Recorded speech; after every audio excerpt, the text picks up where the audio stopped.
So, Seth, ikaw ba ang nag-vandalize ng wall outside the school? Ikaw ang may pakana ng panghahamak sa akin? Ikaw din ba gumawa ng gulo sa acquaintance party? Anong problema mo, Iha? At nagkakaganyan ka?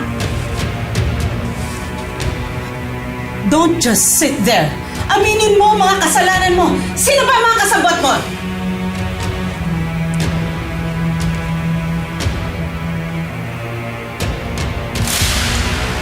Seth, sumagot ka.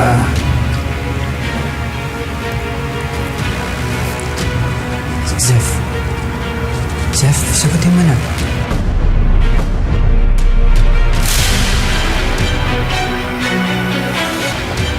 Sir, wala naman po kasi talagang ginawa yung kaibigan ko namin. Then why were the spray cans in her locker? Hindi ko namin alam. Then bakit nga ba nasa locker mo ang mga spray cans, Seth?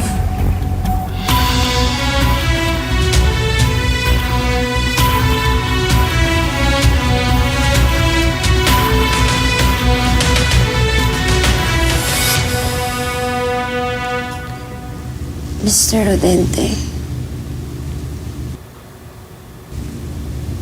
pagod na po ako.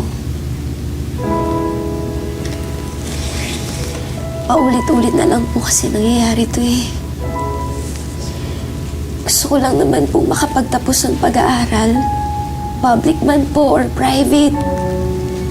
Basta makapagtapos lang po ng pag-aaral.